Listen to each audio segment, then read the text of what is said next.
Late at night, after the day's work is done, a carpenter's workshop sits still. A heavy steel handsaw rests on the floorboards. A snake, searching for shelter, navigates the dark shop. As it slithers through the room, its path takes it directly over the abandoned tool. As its body drags across the metal, the sharp, rigid teeth of the saw catch the snake's underbelly, leaving a tiny, superficial scratch. The snake feels the sudden sting. It immediately processes this sensation as an active, deliberate attack. We encounter this exact type of scratch in our daily lives, a rude comment from a stranger or a sudden traffic jam. These are brief points of friction that often seed much deeper anger. To understand why a minor moment triggers an explosive response, we have to look past the physical event and examine the interior mechanics of the mind. This is the amygdala. It is a primal alarm system designed to detect threats and initiate a defense before we have time to think. When triggered, this alarm floods the nervous system. It bypasses the frontal lobe, the region responsible for logical reasoning, which remains dormant. Without any logic to intervene, our biology treats a minor inconvenience with the exact same severity as a mortal threat. We launch into survival mode over a canceled plan. Driven by this biological bypass, the snake doesn't pause to investigate the sharp edge. It turns and strikes back, sinking its fangs into solid steel. Acting on an immediate, unfiltered impulse against a hard reality ensures that our initial reaction inflicts further damage upon ourselves. Now the snake is bleeding. Its mouth is severely cut, and it is in immense pain after biting cold metal. This creates a psychological crisis. When we experience pain without an obvious villain, we often utilize a defense mechanism called projection. The human mind struggles with the concept of an indifferent universe.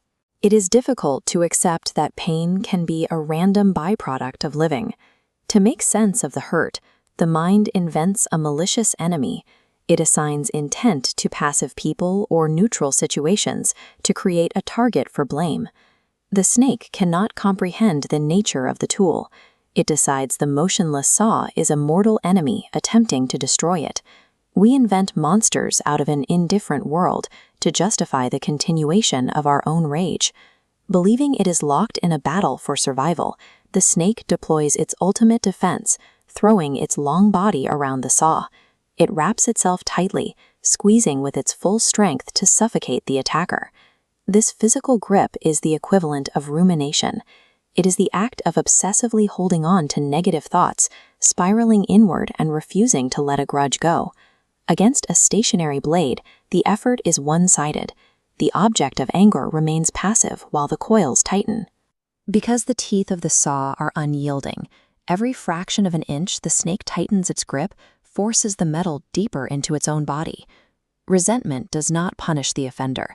It is the equivalent of drinking poison and expecting the other person to die. The next morning, sunlight reveals the quiet aftermath. A motionless saw sits on the floor, surrounded by the body of a snake coiled around it. The saw never acted against the snake. The snake was killed by its own reaction. The world has sharp edges that are impossible to control or sanitize. Everyone experiences minor injuries, unjust wrongs, and random scratches throughout their lives. We often mistake clinging to anger as a sign of strength, as if outrage is the only way to defeat a perceived opponent. Refusing to engage with negativity is the path to mental autonomy. When provoked, choose to step away from the blade and protect your internal peace. Forgiveness and moving forward are sovereign acts of self-preservation.